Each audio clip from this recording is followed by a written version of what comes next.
everyone. Welcome back to Pod Save the Youth. I'm your host, David Seaton. And I'm Markus. And today we are so excited to be talking all about the United States immigration system, where it needs reform, and what is working well. And we're really excited to welcome an amazing guest here today. And Kojo, would you like to give a brief introduction? Yes, thank you, David and Marcus, for having me. My name is Kojo Asamoa-Caesar. I am originally from Alexandria, Virginia, so born right outside of Washington, D.C., to parents that immigrated from Ghana, West Africa, and I spent some of my childhood there. And right now, I am managing attorney at Catholic Charities of Eastern Oklahoma. I manage our immigration legal services program. All right. Well, we are very excited to have you on the podcast today. And just to give us some background on the current state of immigration in the United States, today, roughly 14% of Americans are immigrants. 160 million people across the world, according to a Gallup poll, would like to come to the United States, would like to immigrate to the United States. And only a very, very, very small fraction, despite what the media coverage often says, are actually able to get in.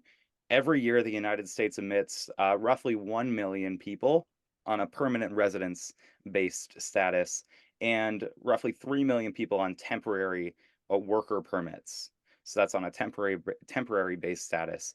And a lot of these people who get on the temporary status and also through other means are what is considered highly political term of undocumented people. Right now in the United States, 10 million people are considered to be undocumented immigrants. And this number has been growing in recent years. This is largely due to, a lot of push factors from Latin America, particularly including gang violence in Latin American countries, a government coup in Haiti, and a collapsing economy in Venezuela. In contrast to these real push factors, Republicans have been saying that the primary reason why immigrants are coming to the United States is to elect Democrats.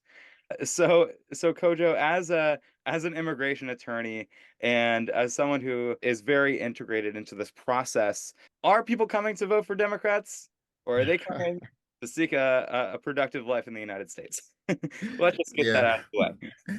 Yeah, no, I can tell you when I sit down with a client and, if I were to ask them that question of why they're coming, I don't think that would even make it on the list, right, of the reasons that people are coming.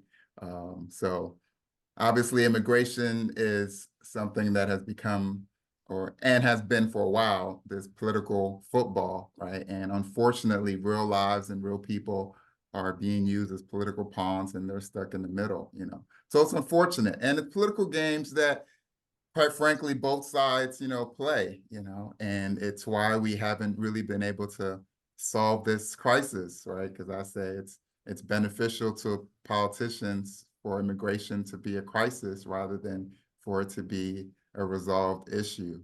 So that's unfortunate. And that is one of the heartbreaking aspects of this, because even if politicians are not serious about this stuff and they just say, oh, it's just rhetoric, or, we're not really gonna, harm anybody, people are scared, right? I've been getting calls all week from folks who are in fear and are planning on what they should do, right? Do they need to move out of state? Do they need to, right, make plans and adjust the way they're living based on the rhetoric they're hearing on TV and the news?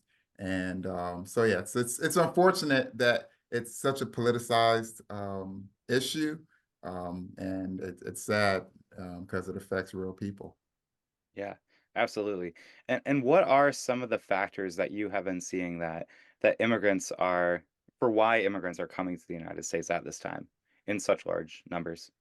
Yeah, I mean, a big factor you mentioned is instability in their home countries, economic instability, violence, gang violence. I meet with, even unaccompanied minors who are being recruited and forced really to join gangs. And so just very dangerous situations that they're fleeing. And I'll tell you this, the vast majority of people would prefer to stay in their home country, right?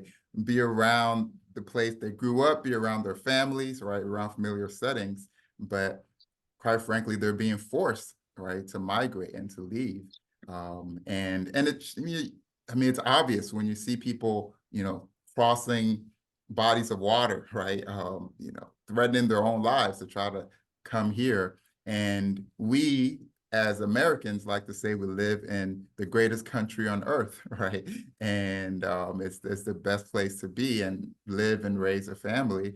So we shouldn't be surprised, one, that people want to join that. But at the same token, we should also recognize that, yeah, not everybody is coming here. The vast majority of people who are coming here because they are fleeing some sort of danger in their homeland. And if we were in their position, we would likely be doing the same thing. Yeah, definitely. Um, so when immigrants actually come to the border, and particularly at the southern border with Mexico and the United States, really the first uh, kind of support network that immigrants encounter usually comes from these Catholic charities, right? These non-governmental service agencies who are often risking breaking federal law and state law to provide the support that migrants need to survive. So I know, Kojo, you work for one of these Catholic charities that's not at the border, but Mhm. um, is nonetheless supporting migrants in really interesting and difficult situations. What legal barriers have you examined and seen in your work to migrants getting the support they need from non-governmental agencies? I mean, it's just that the system is so broken that everything becomes just very chaotic, right? And it is at a crisis level, right? But it's not because of just one party or one person, and it didn't just happen in this year or when Joe Biden became president, right? It's something that's been ongoing, um, and a lot of times you have different administrations coming in, changing laws and changing policies, right? And so it's always changing, and so advocates a lot of times have a hard time even getting their hands around, right, what the current policy is, right, and what the necessary guidelines are, and they're just trying to help folks. And you're dealing with not just federal laws and guidelines and regulations. You're also dealing with state and local authorities, right, and then the backlash with potentially helping folks.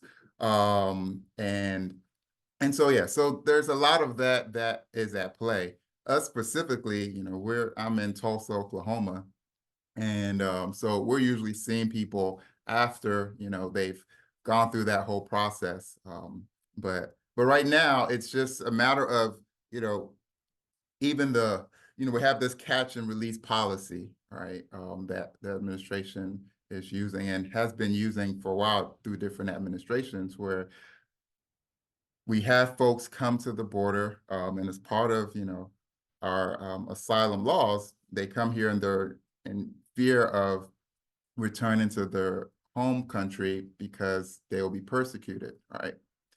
But we have such a huge backlog in terms of our immigration court system, and we don't have the capacity to shelter these folks right at the border. And so our policy now is just to basically catch folks, process them, and release them into the country with a piece of paper that tells them when their hearing date is, right? And so it's 2024. Somebody came today and they got a piece of paper that says your hearing is going to be in 2030. All right. So that's 6 years from now. All right. And so, yeah, there's not enough shelter. So federal government isn't able to shelter them. So NGOs step in a lot of times to try to do this. But then those NGOs are also facing, right, backlash from maybe they're in a state where, right, that state is very anti-immigrant, right? And so they're facing state laws and barriers to being able to shelter these folks, right? And you're seen as you're breaking the law if you're sheltering, right, these folks that need sheltering. And so, yeah, and that's the issue. We're going to talk about it later on, is now you have these states stepping in to try to pass laws that are counter to our federal judicial system and our federal processes. And so it just becomes very complicated and puts NGOs in a very tough position. Yeah. Definitely. And you mentioned state laws. One of the most common, if not the most um, common court case that comes up when we talk about the confrontation between federal and state immigration authorities when it comes to this issue, especially on the border, is the case of Arizona v. United States, where immigration advocates successfully brought down a bill known as SB 1070 in Arizona in 2010 that would have deputized state and local law enforcement with doing the job of federal immigration authorities in possibly deporting migrants in communities where they're embedded in the United States. So right now, Texas has introduced a law roughly 10 years after the case of Arizona v. United States, where the Supreme Court upheld the precedent that the federal government does have authority over its borders and over the immigration system for the entire country, as it should work. Right. But Texas recently enacted SB 4, which would do basically the same thing as SB 1070 a few years later. What would, and obviously now I should say the Supreme Court is radically different from what it was 10 years ago. And it seems much more likely that if the case of SB4 went up to the Supreme Court would say that Texas might be able to implement this law, overturning Arizona v. US. So what impact would overturning Arizona v. US have on the immigration system and on your work? Yeah. So, when we see laws like that, we we take into consideration what the current practice is. So let's take catch and release as an example. So basically, let's imagine I'm fleeing persecution in my home country. I come to the southern border, go through this catch and release program.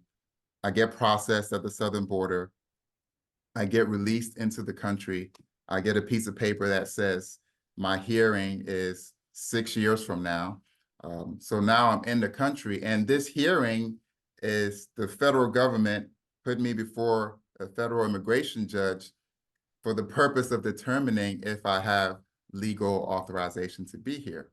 But now states around the country pass these laws that says that local police enforcement can arrest me and fine me, hold me in prison, um, kick me out of their state if I do not have legal authorization to be in the United States. Well, the federal government has not had a chance yet to decide that question. And the state is coming in and defining me as not having that legal authorization.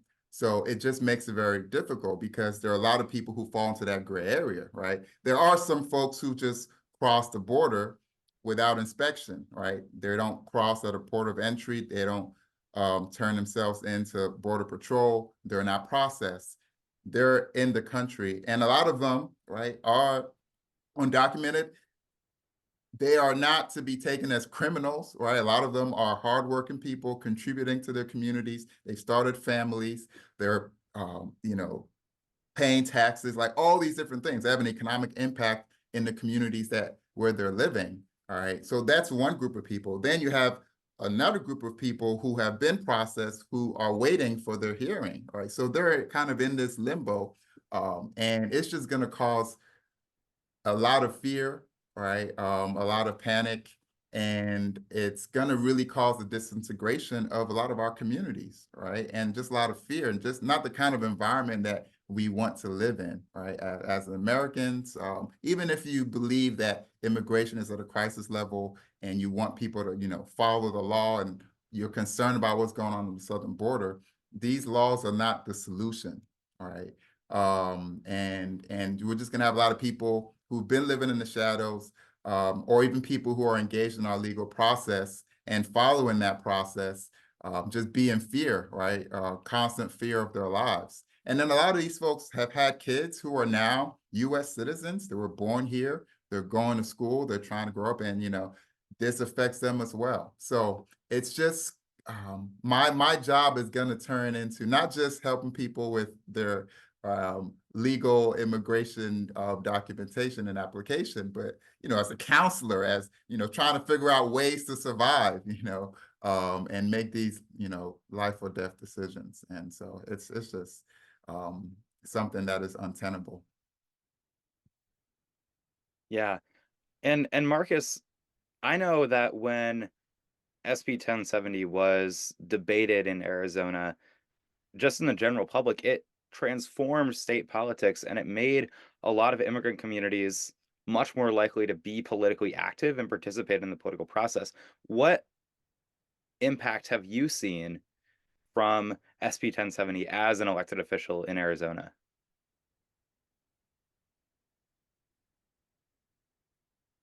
Oh, Marcus, I think we can't hear you. You're on mute. Okay, I was on mute. Um, yeah, SB 1070 is a really motivating factor for a lot of people about why they actually got involved in politics here in Arizona.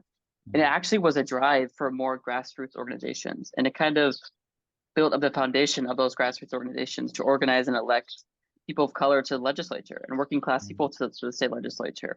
Um, and it did create a wave of Latinos being elected to the state legislature, and then putting pressure on chair of Ohio at the time, who ended up being successful in overturning him and getting him out of here. And so it really, really was a grassroots movement to organize a new generation of leaders. And we now have seen State Senator Raquel Turan, who used to serve in the state legislature, was one of the biggest advocates, and that was kind of the reason why she got involved into politics. And then she is now running for Congress. And so we've seen that wave of elected leaders here in Arizona getting involved in it just simply because of that issue, and now being potential Congress people because of simply of one law. Yeah, That's incredible.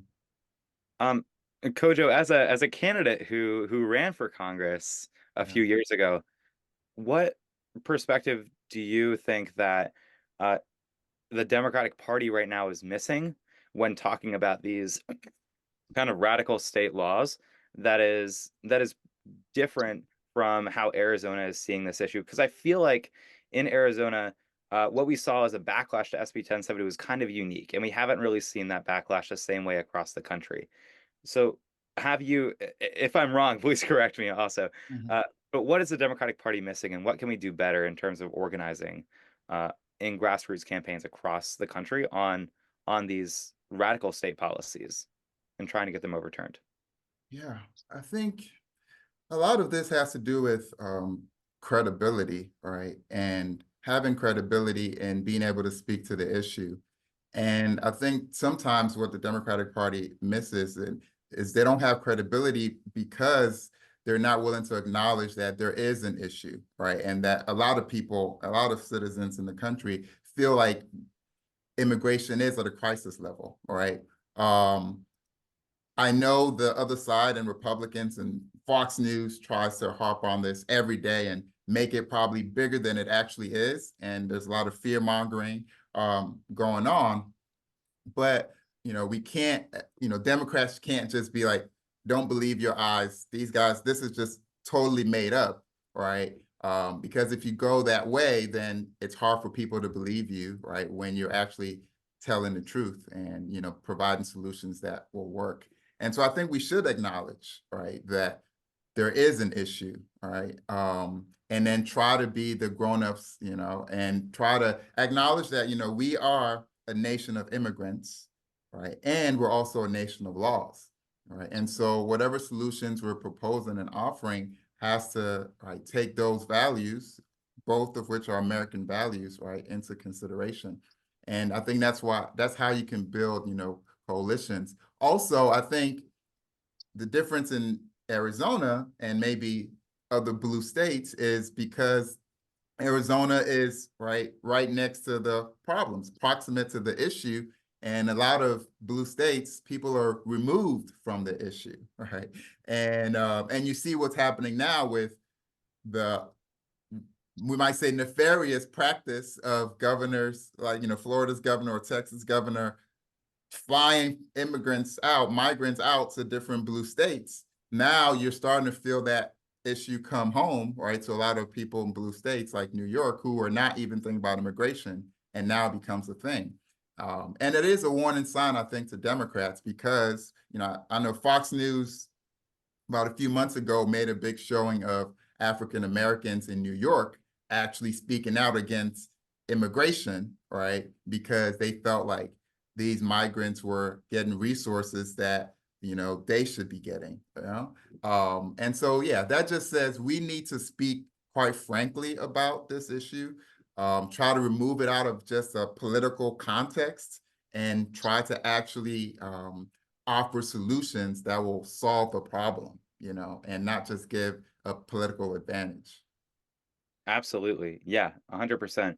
And that's a great segue into my next topic here, which is the crisis in a bunch of cities of Republican governors shipping migrants, honestly, shipping people Yeah. to cities to use them as political pawns.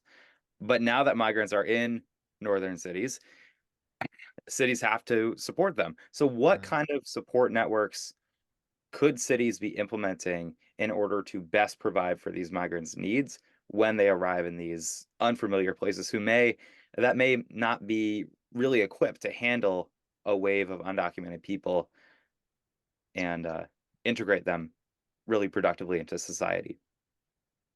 Yeah. Cities Most cities are not ready. They're not ready and not prepared. And just at a fundamental basic level of just having the funds and the resources, right? I mean, a lot of cities are strapped to begin with, when it comes to public services and resources they're trying to, provide to their residents. And so now, Denver, over the course of, I think, 2 months, earlier this year, got 40,000 folks, from Venezuela, and the mayor there, Mike Johnston, who I actually used to work for, had to hold a press conference and announce that he had to cut city services and municipal services, right, in order to be able to accommodate the 40,000 migrants that had just recently arrived. And it became a huge political issue. And it also divided a lot of Democrats, right, because folks don't want city and municipal services to be cut. And in that way, some would say politically, it's actually a good move for these Republican governors to do this, right? Because now you get folks fighting amongst themselves in blue states.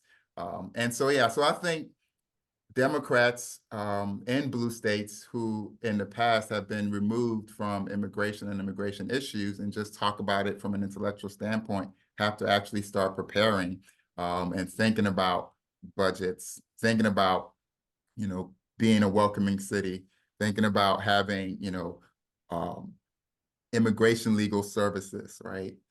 Thinking about partnering with nonprofit organizations like Catholic Charities, um, looking at economic development and job training, programs, all these different things that you can do to really prepare for folks. And I mean, I think we talk about immigration is a benefit, all right? It should be a benefit. It's a huge benefit to our country.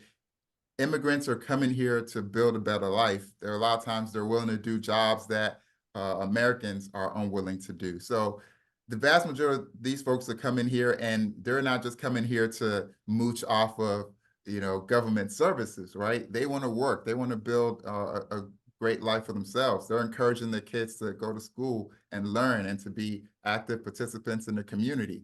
And so cities can actually take advantage of this and actually partner with folks. And so that is time better spent, right? Rather than fear mongering, rather than fighting and talking about who deserves what resources, But we need leadership. We need leadership that's going to explain this to people, right? And get people on board, right?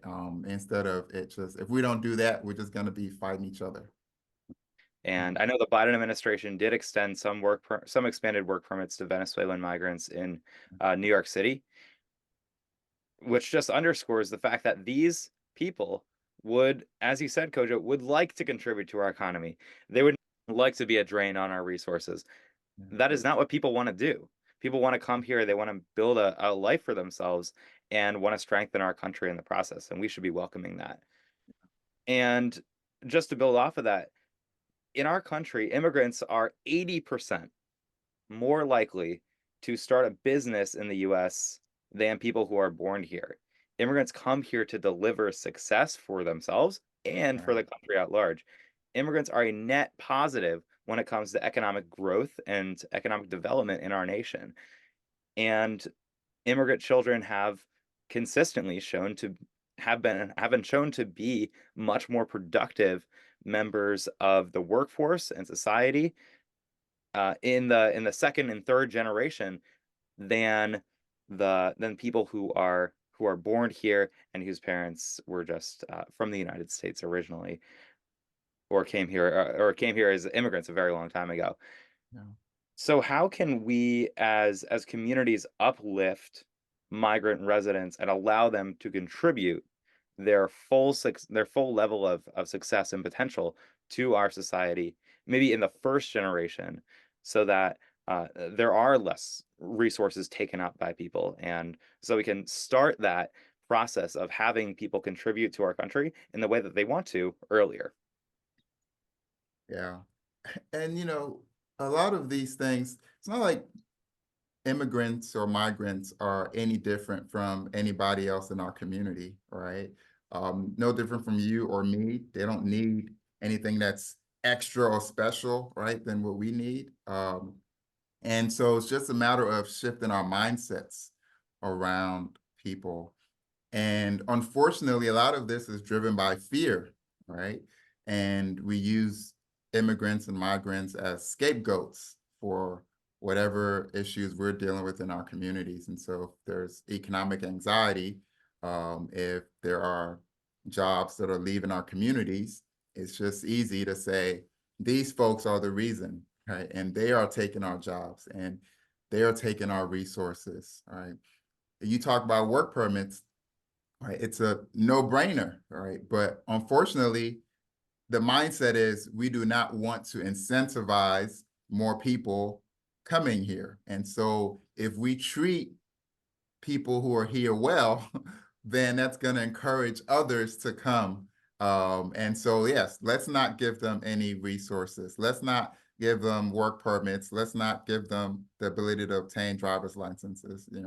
And so it becomes even hard to talk about the positive things that you're doing for people who may be undocumented, right? Because then that can be used against you politically, and you can be seen as basically providing a magnet to attract more and more people and contribute to the crisis, right? So I think we know how to uplift communities. We know how to support people and families and ensure that generations can thrive.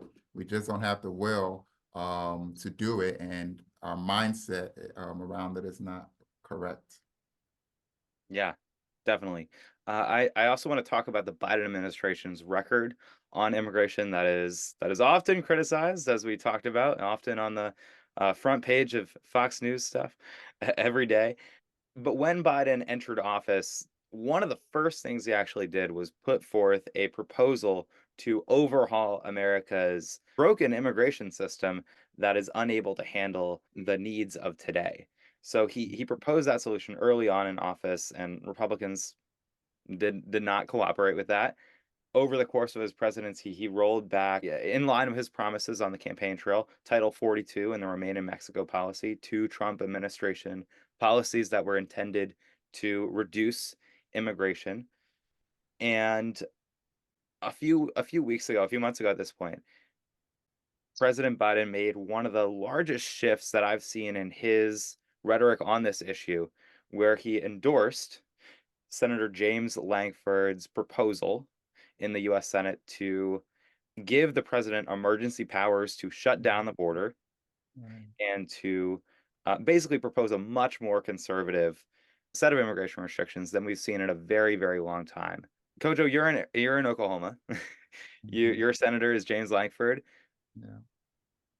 I'm wondering what kind of backlash have you seen to Senator Lankford's cooperation with the Biden administration on this issue?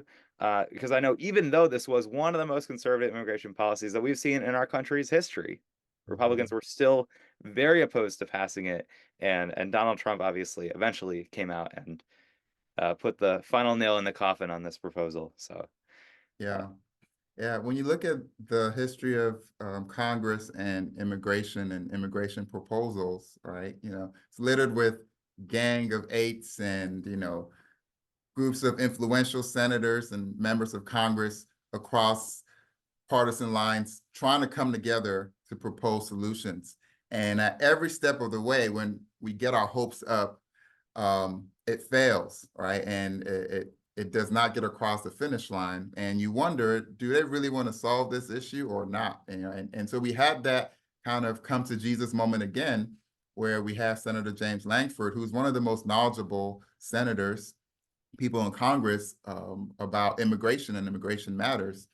And, when the new Republican leadership got into the House, House Bill number 1 was an immigration proposal, right? And they wanted to make this issue front and center because they knew that it was successful. It was Donald Trump's most successful issue when he won the presidency, and they were going to hang this around Joe Biden's neck. And in a sense, President Biden called their bluff, right? And it just so happened that we had a U.S. Senator and James Lankford, who also is very passionate about this issue, has visited the southern border more than anybody else in Congress, and wanted to use this as an opportunity to actually pass something that would, move the ball and move the needle. And so when President Biden was asking for more money for Ukraine, and in order to help protect our national security, Republicans in Congress said, well, the crisis of the southern border is our number 1 national security priority. And so no border bill, no more money for Ukraine. Right? And so that's what basically initiated this process and negotiation between James Lankford and Democrats in Congress. And they came up with a bill, as you said, that would have, moved the needle, in my opinion. And it wasn't, it's a good bill in Congress when, both sides are opposed to it, right? That's how it's supposed to work in a sense, right? Because that means that you're not going to get, this is a democracy, right? There's compromise. You're not going to get 100% of what you want, but it's something that, key leaders could get behind, and the president was willing to sign. But unfortunately, Donald Trump said, no, I want to use immigration as a political wedge issue. I do not want Joe Biden to get a political win, right, and take this issue off the table. And so, yeah, we got to see, right, that Republicans don't really want to solve this issue. They're mainly concerned about power, just say Republicans in Congress, right? Mainly concerned about power and gaining power and being able to beat Joe Biden in this upcoming election. And so that's where we are. And James Lankford actually was censured in our state by his own party for proposing this bill, for daring to propose, for daring to stand next to Democrats, or attempting to even do something that would give President Biden a political win. So that's just unfortunate. And he worked very hard, and he saw his own party lie about his proposal, say that he was actually going, it was amnesty. They called it amnesty. So yeah, so it's been pretty ridiculous, but I do think it was also encouraging because we do need leaders, right, from both sides who are going to stand up to the most extreme elements in their own party, right, and be the adults in the room and build coalitions across party lines, because it should be about solutions, right? It should not be about politics. It should be about people over party. And so hopefully that's a start, and we can continue that, and that I think the American people can see through this because they are watching, and that Donald Trump will fail in his attempts to use immigration as an issue to get him into office, despite his many flaws. And that would give President Biden a mandate to actually do something meaningful, right, in the next session of Congress.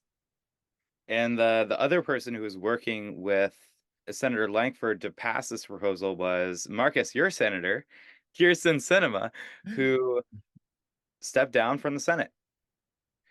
So what kind of are Republicans, I guess, winning on this issue with voting down this bill that gives them a lot of what they were asking for?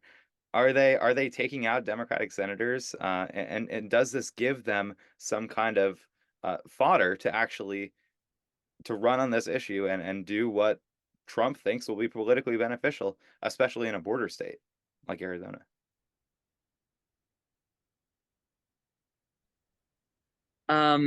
Yeah, basically, basically, yeah. There's not much more to put it. I think it was when we had these conversations about this bill.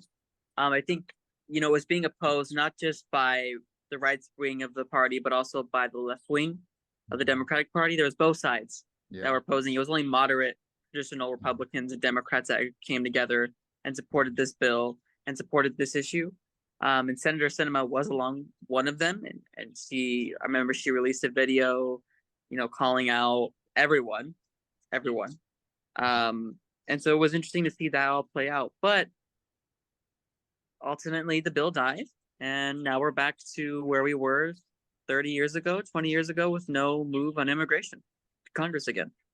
Yeah. And what's unfortunate about this is also, what I was sad to see was that DACA was not included in the proposal because it seemed like a low-hanging fruit and it should be a part of any compromise, right?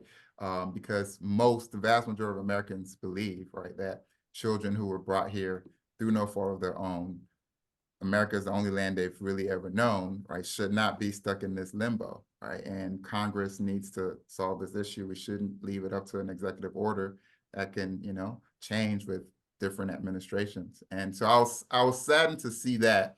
And my hope is that in the next proposal, if there's any silver lining to this not passing, that, the next proposal, DACA would be included, all right? And a lot of, kids who came here through no fault of their own can get from under this burden. Yeah, that's what I was kind of going to ask about. Has have the Democrats in the Senate kind of gone too far and given Republicans too much in these most recent immigration proposals? Have they kind of abandoned uh, supporting migrants in the way that they have previously talked about in immigration proposals? Like I know during the Obama administration, it would be pretty unconscionable to see Democrats in the Senate saying, we're going to vote for an immigration bill without any support for Dreamers. Mhm. So have Democrats moved and given Republicans too much on this issue? It's it's a difficult question to answer, right? Because partly I see it as, I won't put it all on Democrats, but going so long without making any considerable progress on this issue gives demagogues like Donald Trump, right, the opening to use the issue, right, in cynical and politically, deviant ways, to gain more and more power, right? And so I do think that Democrats were stuck in a position where they had to, right, be able to make some concessions, right? Especially if Republicans are not going to make any. And you have this opportunity where at least you have, right, this influential senator, Republican conservative senator who's willing to work with you on something.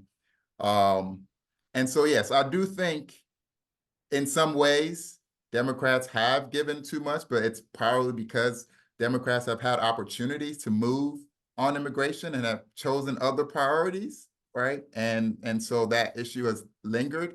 And so the voters have lost trust in Democrats' ability to solve this issue, right? And so when you get into that position, then you are forced to make concessions that you otherwise maybe wouldn't make, right? Or concessions that would have been unconscionable, just a few years ago. Um, but I think on the flip side, others would say, for instance, I've heard people call President Obama, right, the deporter in chief, right, and talk about how his record on immigration might even have been worse than Donald Trump, right, in more substantial, ways. And so yeah, it's just interesting who you talk to, but I just think we need to have Yeah, we just need leadership. You know what I think? The way we're going to be able to solve this issue, I've come to the conclusion we need a leader, a president who's going to get elected and say, I am going to die on this hill. All right. Similar to how President Obama said, healthcare is going to be the issue that I'm going to die on. All right. And I don't care if I do not get reelected. All right. I'm here to solve this issue.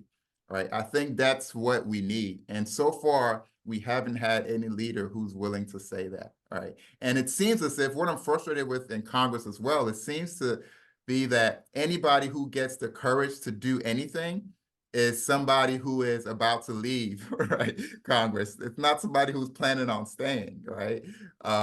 And so that's unfortunate. There's not a lot of profiles and courage awards that we can give out to folks because, you know, they only stand up to the powers that be when they're about to resign from Congress, it seems.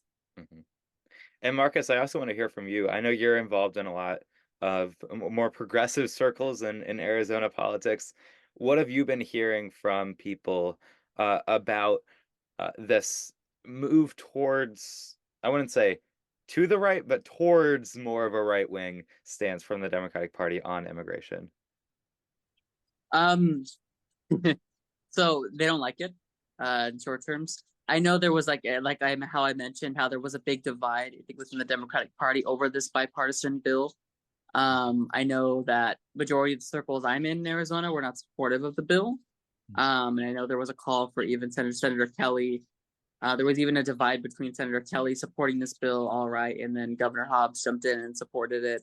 Um, and I was at her State of the State address during opening of the legislature, and there was even some divisiveness when she came in and said the border was an issue and she was going to do everything in her power.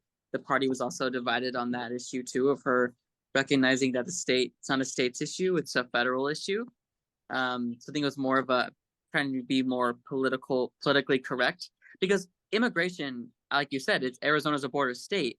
It is one of the most important issues to us, but we don't want to rush this process, but also take away the American philosophy that America's always been a place where you can come and build up a new life. We don't want to make that more harder, folks. Yeah. And I would say by not solving the issue, we are making it harder, right? A lot of times, if we don't make some progress, you're not going to get 100%, maybe even 90%, 80% of what you want, right? But if we allow the crisis to grow, then it's not inconceivable that Donald Trump gets elected and he sees that as a mandate to be even harsher, right, with immigration and just like shut down the border, deport whole groups of people, right? And that is not helping. So if you're an advocate, I think historically, immigration advocates have taken a perspective that I deal with the people in front of me, and I understand that the system is broken, and I'm going to do whatever I can to support the person directly in front of me. But all advocates taking that perspective doesn't necessarily create a whole system that functions well, right? Unfortunately. And so you go forward 10 years down the line, and now we're at crisis level, and people in Arizona are just tired of this. And so they may elect hardliners on immigration, right? Just fix this already. I don't even care what you do. And that is not really helping the people that we care about, right? And so I believe that we all should start taking a big picture view of this issue and be willing to work together with others who may not agree with us 100% to try to make some progress and move the needle. Yeah. Um, Someone who's not moving the needle is, as we said, Donald Trump. Even though he originally kind of walked into that political arena and said, "No, this is the issue that I, as you said, Kojo, am willing to die on." Mm-hmm. He enacted some federal programs like Title 42, but I would say that probably the biggest thing that he did on the issue of immigration was not policy based. It was his rhetoric. And we've seen In the 2016 campaign through 2020, he kind of talked about immigration in two ways, right? There were the people in who were actually at the border who he tried to talk to who he tried to talk about in a sense of public safety, trying to secure the border and keep people safe. Then there were people in other parts of the country, in the swing states and in Michigan, Wisconsin, and Pennsylvania, who Donald Trump talked about maybe we're experiencing some economic pain from migrants. It was two different messages, but I think they both kind of work together to propel a more conservative approach across the country to this issue.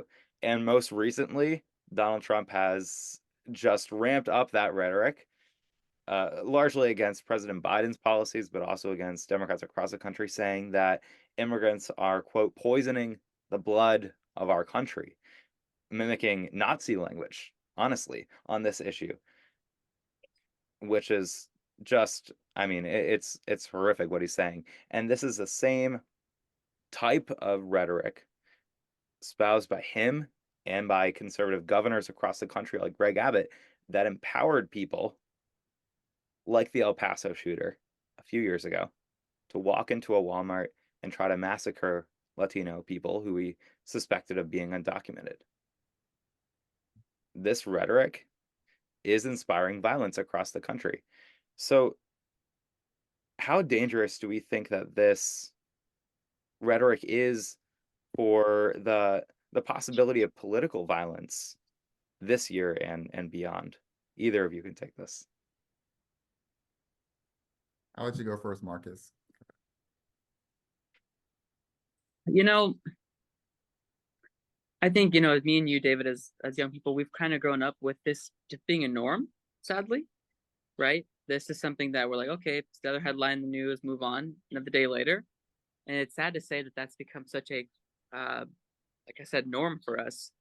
And I think it's just not about immigration, it's just about every issue. We talk about school shootings, we talk about even abortion access, reproductive rights, student debt, and it's just, there's a lot of issues that tie into each other. It's just we're seeing this immense divisiveness and just terrible rhetoric become normal in our politics, and it's only hurting the most vulnerable people in our society and helping the most wealthiest and um, influential. Yeah, it's unfortunate. It's sad to hear you say that, mostly because it's true. But yeah, we are at an interesting time, right, in our country's, history. And I think a lot of this comes down to power, right? And certain folks feeling like they're losing power, certain folks feeling like others are gaining power, certain folks feeling like the country is changing in ways that they're not prepared for. It's a lot of anxiety, right? And so it's so important to build bridges, right? It's easy to, use a metaphor of building walls, but we have to build bridges, right? Across lines of difference. That's how you defeat the demagogues, right? Like the Donald Trumps, right? Is that you can't play into that because he wants the country to be divided, right? He wants people to be anxious. He wants the scapegoat, and he's intentionally using this language. And unfortunately, our political environment, our media environment, right, feeds into that. He gets more coverage when he speaks in these ways, right? And taps into these emotions. And so, yeah, it's very unfortunate. But I think it comes down to that, right? Even the replacement theory, right? All these different things are deep rooted in people. And so us who are looking to move the needle forward need to approach it in a different manner, right? And how we do that is not just talking to people that we agree with, right? It's that we have to, right, cross the aisle. We have to talk neighbor to neighbor. We have to have more conversations, right, and more dialogue. And it takes each of us and having these kinds of conversations. And then they have to happen with our generation. It has to happen in schools, in churches, in community with one another. And not just on TV, not just in the 24-hour news cycle, right? The debate can't really be happening over there. They have to happen in community with one another. They have to happen on the school boards. They have to happen in these local elections and in our community. And so yeah, that's how we combat it. And we also cannot be cynical. We cannot be cynical. We have to stay hopeful, right? We have to be motivated and be passionate about being different than the former generations, and not just repeating the cycles, and learning from history, right? So we don't repeat, the disasters of our history. Yeah, that's very well said. And we are a political podcast, so I want to end with a little bit more of a political diagnosis to the problem that we actually have right now. And I think this does tie into what you just said, Kojo, because what we saw in the most recent nationalized election for Congress in New York was that Tom Suozzi, a Democrat, defeated a very, very far right Republican who based their campaign on immigration by talking about it, by having a real conversation. I know as Mazi Pilip, Tom Suozzi's Republican opponent, went to a migrant shelter and tried to uh, demonize migrants. Tom Suozzi showed up and tried to talk about a Democratic perspective too. And I thought that was a perfect contrast because Democrats often seed the message war, I guess I would say, on this issue to Republicans. And I think if we're able to show up in those places where Republicans often get coverage at migrant shelters, where Republicans are doing a news conference, and just present that other perspective, it makes the media cover this issue in a more nuanced way. Because if we're not competing, then there's no way that our agenda or our stances on these issues as progressively minded people, Democrats and independents alike, are going to have our voices heard. So, what do we think going into this year, and both of you can take this question, is the most effective message for Democrats and other, I guess, people of political conscience, I would say, to be talking about immigration and trying to defeat those demagogues who are trying to do nothing more to solve the problem, but just to demonize people? What's the Right, effective Marcus. message that Democrats can use? Yeah. So I think the first thing is to obviously know your community, right? Every community views every issue differently. So when you run for elected office, or if you're an organization who's engaging with the community in a certain community, know that community and know where they're coming from and how you can relate to it and talk about those issues the way they want to see it happen and enacted. So that's just my quick take on that. Yeah, no, that's key, because what you're hearing and experiencing in Arizona is going to be different than what's happening in Oklahoma, right? And the sources of news and the conversations that are happening are going to be different. But I do think the stance should be admit that we are at a crisis level when it comes to immigration, but we want to solve this problem, and we want to acknowledge, right, the human toll of this issue, right? And we don't want to play political football with people's lives. We don't want to use people as pawns in power games. And so just be honest, right? Be honest about that, and highlight the stories of immigrants, right? Donald Trump is busy demonizing immigrants, so we have to highlight and humanize the migrant, right, and the immigrant, and show how they are not much different from us, and that their hopes and aspirations and dreams are very similar to ours, and they actually contribute, right, more than they take from our communities. And so we just have to do that, and like you said, show up and be bold in presenting that message. Yeah, couldn't have said that better. It's a great message.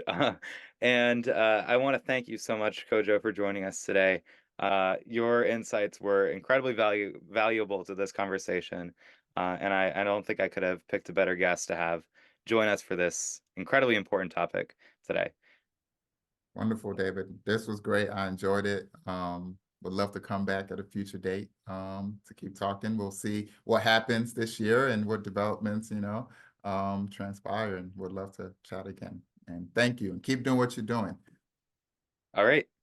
Thank you, everyone, for listening to Pod Save the Youth. I'm your host, David Seaton.